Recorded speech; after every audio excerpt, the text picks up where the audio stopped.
द्रौपदी ने कहा, कन्हैया मैं तुम्हारी बहन हूं, क्या मैंने पट्टी बांध दी है, इसके बदले में मैं तुमसे क्या मांगा? अरे भाई की मदद करना, दुख की घड़ी में किसी की सहायता करना, ये तो अच्छी बात है। इसके बदले में यदि अगर हम तुमसे कुछ मांग लेंगे तो मांगना तो भिखारी का काम होता है, मांगना तो एक छल और कपट है, मांगना तो ये आवश्यकता की बात है। इसीलिए कन्हैया पट्टी बांधना हमारा काम था, हम तुमसे कुछ भी मांगेंगे नहीं। लेकिन जब द्रौपदी की भरी सभा में साड़ी खींची गई, तब भगवान जी ने वो एक साड़ी के टुकड़े के एवरेज में, साड़ी के टुकड़े के बदले में भगवान ने द्रौपदी की साड़ी बढ़ा दी। और इतनी साड़ी बढ़ी, इतनी साड़ी बढ़ी कि 10,000 हाथियों का बल दुशासन में था, लेकिन दुशासन खींचता खींचता थक गया, लेकिन द्रौपदी की साड़ी को उसने खींच नहीं पाया। तो भगवान के ऊपर द्रौपदी का कर्जा था, उस कर्जा को भगवान ने सूद और ब्याज के सहित में द्रौपदी के लिए वापस कर दिया। इसीलिए भगवान से मांगोगे तो भी मिलेगा, और नहीं मांगोगे तो भी भगवान तुम्हारा कर्जा के सहित भगवान जो है तुम्हारा सब कुछ अदा कर देंगे। भगवान कभी किसी का कर्जा अपने ऊपर नहीं रखते हैं, सदा उसका कर्जा अदा करते हैं। इसीलिए जब भी भक्ति करो तो निष्काम भाव से करो, भगवान से कुछ मत मांगो। किसी ने कन्हैया से कहा, कन्हैया ये बताओ तुम गोपियों के यहाँ मक्खन क्यों चुराते हो? तुम्हारे घर में इतना मक्खन होता है और फिर भी तुम चुरा चुरा करके गोपियों का मक्खन खाते हो। तो कन्हैया ने कहा कि निज भक्ति को सुखी करने के लिए नित्य नृत्य नवीन उपाय रचाते, और वन नेता सभी ब्रजवासियों के,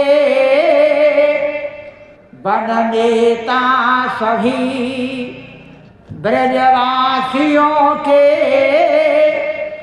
अति प्रेम प्रतीति से यों समझाते। चलो यार चलें घर गोपियों के, चलो यार चलें घर गोपियों के, दधि माखन खूब चुरा कर खाते, हम लोग भखें। कन्हैया जो है अपने भक्तों की इच्छा पूरी करने के लिए, भक्तों को जो है अपना दर्शन देने के लिए, भक्तों का मंगल कल्याण करने के लिए, लो भैया, भक्तों का मंगल कल्याण करने के लिए कन्हैया जो है सुंदर जाते हैं। दही चुराते हैं और अपना भी खाते, ग्वाल वालों को भी खिलाते, बंदरों को भी खिलाते, और जो कोई सामने आ जाता उसको भी दही खिलाते। हम लोग भखें यदि शेष बचे, कपिश्वान मयूरों को खूब खिलाते। वो जो है स्वयं खाते हैं, बंदरों को खिलाते हैं, श्वान कुत्ते को खिलाते हैं और बंदरों को खिलाते हैं। सबको सुंदर मक्खन खिलाते हैं और सभी को सुंदर प्रसन्न करते हैं। इसीलिए माताओं, यदि आप भगवान की पूजा करोगी, भगवान की याद करोगी, भगवान का स्मरण करोगी, तो माताओं भगवान तुम्हारे घर में आएगा और तुम्हारे चौके में सुंदर रखी हुई रोटी उठा करके प्रेम से खा जाएगा। और यदि अगर भगवान से प्रेम नहीं है, भगवान से दुलार नहीं है, तो भगवान को याद करते रहोगे लेकिन भगवान तुम्हारे घर में कभी नहीं आएगा।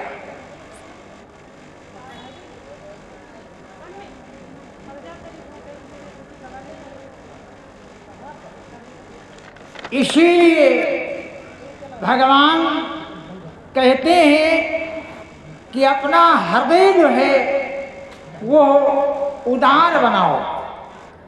जब आपका हृदय उदार होगा, आपके हृदय में दयालुता होगी, आपके हृदय में भगवान के लिए प्रेम होगा, आपके लिए भगवान के प्रति श्रद्धा होगी, तो परमात्मा तुम्हारे घर में आएगा और प्रेम के साथ में सुंदर तुम्हारे हाथों से बनाई हुई रोटी, तुम्हारे घर में रखा हुआ दूध दही मक्खन प्रेम के साथ सुंदर खाएगा और तुम्हारी वस्तुओं का भोग लगाएगा। इसके लिए उदारता की आवश्यकता है, इसके लिए श्रद्धा की आवश्यकता है, इसके लिए समर्पण की आवश्यकता है। माताओं, एक हमें बात याद आ गई। एक लोहा था और एक सोना था। एक लोहा था, एक सोना था। सोने को भी सोनार पीट करके, गरम करके पीट रहा था। सोनार जो है सोने को गरम करके पीट रहा था और लोहा भी जो है लोहार उसे गरम करके पीट रहा था। दोनों जो है गरम करके पीटे जा रहे थे, लेकिन सोनार जब टूटता था तो आवाज धीरे धीरे आती थी और लोहार जब पीटता था तो आवाज तेज तेज आती थी। तो सोने में और सोना और लोहा दोनों की बहुत बड़ी मित्रता थी, बहुत बड़ी दोस्ती थी। इसीलिए